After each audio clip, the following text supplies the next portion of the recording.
Bonjour, bonjour, je suis encore là. Je suis Mama Tala, la femme du chef, la femme du leader, la femme du pasteur, la femme du chef d'entreprise, la femme chef d'entreprise, la femme pasteur, la femme leader, la femme de l'autorité.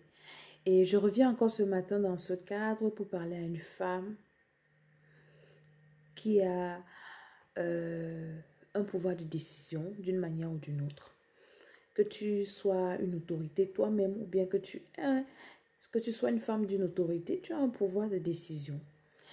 Et beaucoup de femmes aujourd'hui, beaucoup de femmes qui sont à côté de ces hommes-là, que Dieu a élevés en dignité, quand je regarde un peu, ça me fait rire. Je ne me moque pas, je ne critique pas, mais je viens pour apporter une parole parce que je sais de quoi je parle. Quand Dieu t'a mis à côté d'un homme qui est élevé, tu ne dois pas seulement rester à la maison en train de cirer tes ongles, en train de faire peut-être la cuisine, ou bien tu es femme au foyer et sa journée, tu ne sais pas comment il la passe. Ton problème, c'est qu'il doit rentrer le soir avec l'argent pour payer ton loyer, pour payer tes habits, payer tes factures, pour envoyer les enfants à l'école. C'est bien, ça c'est le devoir d'un homme. Mais en tant que femme d'un homme, tu dois savoir ce que ton mari fait. Et je vais pousser un peu plus loin. Tu ne dois pas seulement savoir ce qu'il fait. Tu dois t'impliquer dans ce qu'il fait. Beaucoup de femmes vont me dire aujourd'hui que oui, il y a les hommes qui ne veulent pas qu'on mette le nez dans leurs affaires. Beaucoup ne veulent pas qu'on aille dans leur bureau. Non. C'est pas que tu vas aller du jour au lendemain, non. Mais tu dois t'intéresser. Tu dois savoir ce qu'il fait. Tu dois t'impliquer dans ce qu'il fait. Parce que Dieu dit que tu es une aide. Tu es son aide. Dans ce qu'il fait là, tu as ta chose, tu as ta part à apporter. Tu as ta brique à apporter dans cette construction, d'une manière ou d'une autre. Tu es à la maison, tu n'as jamais mis pied dans le bureau de ton mari. Tu penses que c'est normal? C'est pas normal. Tu ne connais même pas la qualité de dossier qu'il traite par jour. Tu ne sais pas, je sais pas, peut-être ton mari c'est un juge. Il travaille dans... C'est un juge. Il juge des affaires. Tu ne sais même pas quels sont les genres d'affaires qu'il juge souvent. Tu ne connais pas ce qu'il fait. Mais ton travail, c'est l'argent, l'argent, l'argent. Si tu es ce genre de femme, vraiment, s'il te plaît, à partir de ce matin, à partir du moment où tu vas écouter cette vidéo, réveille-toi. Tu dois t'impliquer dans la vie professionnelle de ton mari. Je n'ai pas dit que tu dois aller t'imposer dans son bureau. Si par exemple ton mari c'est un chef d'entreprise, c'est votre entreprise. Les investissements qu'il fait là, d'une manière ou d'une autre, c'est toi qui investis. Parce que l'argent qu'il investit là, ça pouvait t'aider à faire autre chose, peut-être à construire tes maisons, à passer tes vacances, je ne sais pas, à la Côte d'Azur. Mais il investit. Mais tu dois suivre ton investissement. Moi, je vois ici quand les banques, par exemple, tu vas dans une banque, tu prends un crédit parce que tu as un projet. La majorité des banques t'accompagnent dans ton projet parce qu'ils doivent récupérer leur argent. Et c'est la même chose.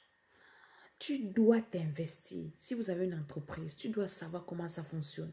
Ce qui entre, ce qui sort. Comment ça marche, les difficultés, la situation des employés. Parce que si un employé est mal, il aura un mauvais rendement. Alors, tu dois veiller. Et par exemple, les employés, souvent, vous savez, les hommes sont souvent un peu laxistes. Hein. Les hommes, bon, c'est papa, c'est le boss, et puis il y a des choses qu'ils ne regardent pas. Mais la femme, elle a un œil là que les gens n'aiment pas. Et beaucoup vont t'influencer, ils aiment quand tu es à la maison. Vous n'avez jamais vu dans une entreprise, quand maman est à la maison, madame est à la maison, tout le monde est content. Le jour que madame arrive, les gens tremblent. Hey, madame est venue aujourd'hui. Oui, votre récréation est terminée, je suis là maintenant aussi. Pour voir un peu comment vous fonctionnez dans vos histoires-ci. Tu dois t'investir. Parce que ta bénédiction aussi en dépend. Tu dois savoir ce qu'il fait. Tu es là pour lui donner parfois des conseils, pour l'encourager. Et vous savez, beaucoup de foyers se gâtent, il y a beaucoup d'incompréhension, il y a beaucoup d'égards parce que toi qui es à la maison, tu as tes réalités à toi. Tu te lèves le matin, tu as les enfants qui te cassent la tête, tu fais le ménage, tu travailles beaucoup. Et parfois tu es énervé, tu ne sais même pas ce que ton mari lui aussi, il vit de son côté.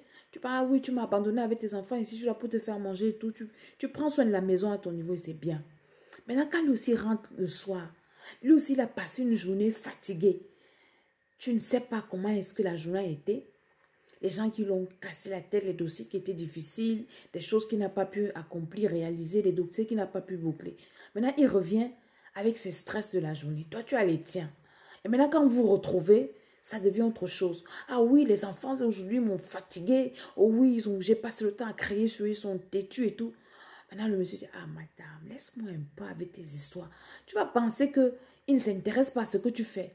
Et tu vas t'énerver, oui, tu n'as pas mon temps et tout. Ça devient des incompréhensions inutiles. Pourquoi? Parce que tu n'as jamais expérimenté ce qu'il vit là-bas. Je ne dirais pas aux hommes de venir rester à la maison avec toi pour voir ce que tu vis. Moi, je suis en train de parler aux femmes. Un jour aussi, lève-toi, habille-toi, je dis qu'on va aussi partir aujourd'hui, je vois un peu. Et quand tu vas voir, ça va temporiser un peu, ça va tempérer ta façon de le recevoir quand il vient à la maison, quand il rentre du travail. Moi, ça m'arrivait souvent quand mon mari rentrait du travail le soir. Je suis restée à la maison, j'ai fait mes choses, je suis montée, je suis descendue, j'ai fait tout ce que j'avais à faire. Je travaillais à gauche, je travaillais à droite. Et puis quand il rentre, il est fatigué et je veux qu'il m'écoute. J'impose à ce qu'il m'écoute. Il me dit, madame, je suis fatiguée, je vais t'écouter demain. Je dis, non, tu ne m'écoutes pas demain, tu m'écoutes ce soir.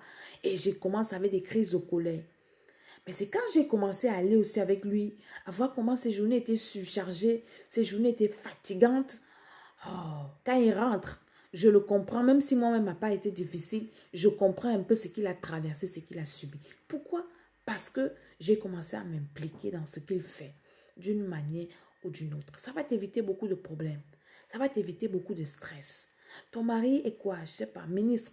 Tu dois savoir, même si ce n'est pas ta fonction, mais tu dois savoir le genre de problème qu'il règle tous les jours. Ton mari est pasteur. Ma copine, tu dois apprendre à prêcher. Tu dois apprendre à prier sur les gens. Parce que sinon, on ne va jamais te respecter. On va te trouver seulement comme celle-là qui mange l'argent. C'est avec notre argent qu'elle achète ses sacs. C'est avec notre argent qu'elle achète ses chaussures. C'est notre argent qui la nourrit. Non. Quand tu as l'onction, on te respecte. Quand on sait que quand on va venir te voir, la personne aussi aura la solution à son problème, on va te respecter. C'est impliqué dans la vie de nos maris, nous apporte aussi le respect. Ça nous impose. Ça affermit ton trône d'une manière ou d'une autre. C'est bien que tu sois une belle femme qui sait s'arranger, une belle femme, mais tu dois aussi avoir une tête bien faite. On doit savoir que dans ta tête là, il y a quelque chose, il y a la sagesse, il y a l'intelligence. Et que tu sais diriger, que tu ne restes pas à la maison parce que tu ne sais rien faire. Non, que tu sais aussi apporter quelque chose et tu contribues d'une manière ou d'une autre. Même si tu n'es pas présente, ça doit se ressentir. Les gens doivent le savoir. Et tu dois t'imposer. C'est aussi ta manière de t'imposer, de t'impliquer en t'impliquant dans le travail de ton mari. Tu dois être là. On doit savoir qu'il a une femme. Tu dois apprendre, par exemple, c'est un patron.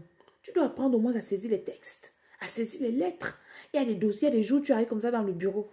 Tu dis à la secrétaire, aujourd'hui, c'est moi qui fais ton travail. Parce que c'est mon mari qui est le chef de l'entreprise, donc je peux me permettre. Parce que si tu ne connais rien, il sera toujours la secrétaire, la secrétaire, la secrétaire. Après, demain, tu vas te plaindre. Tu ne sais même pas attacher ses cravates. C'est au bureau que la secrétaire attache la cravate, ou bien c'est un collègue, ou bien c'est un collaborateur.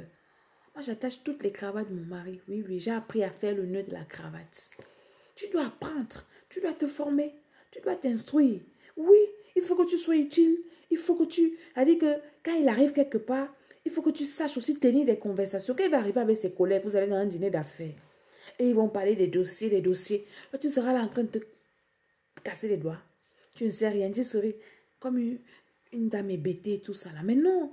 Mais si déjà tu as passé le temps à te préparer, pendant qu'ils discutent vraiment, il y a tel dossier qu'on n'a pas encore bouclé, tu peux aussi donner un peu ton point de vue. Ah, tu n'es pas avec nous, mais tu connais quand même. Les gars vont te respecter.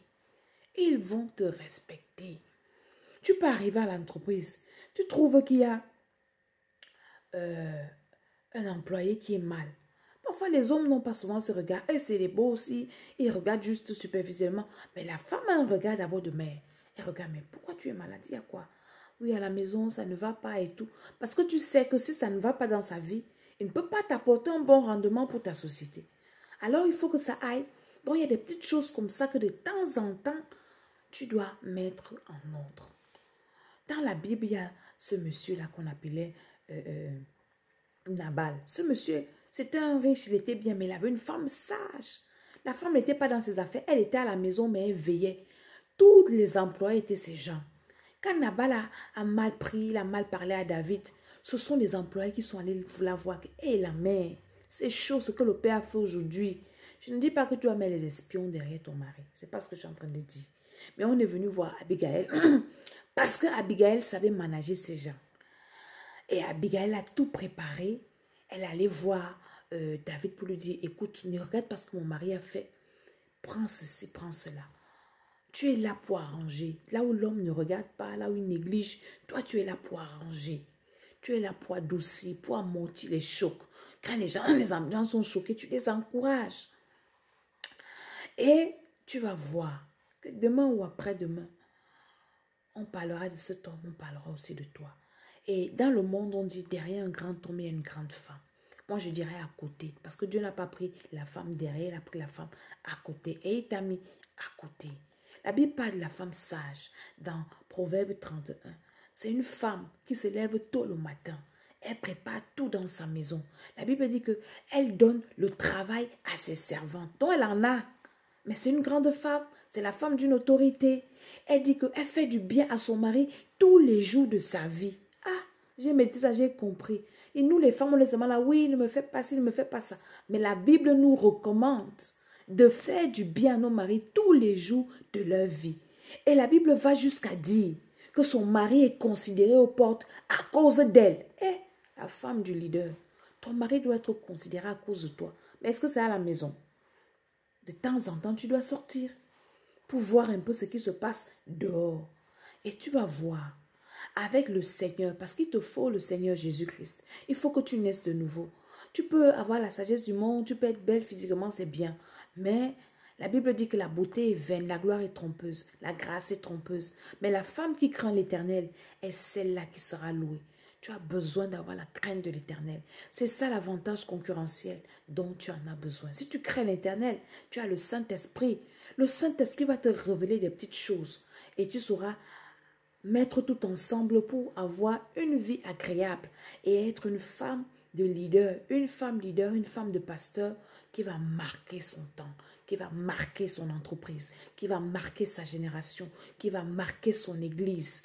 Tu as besoin de Jésus-Christ de Nazareth et tu dois le recevoir. Je suis Maman Tiara, je suis une femme pasteur, je suis une femme chef d'entreprise. Donc quand je te parle de Dieu parce que je sais qu'il n'y a que Dieu seul qui peut mener quelqu'un à la perfection. Nous organisons des retraites spirituelles ici à Paris.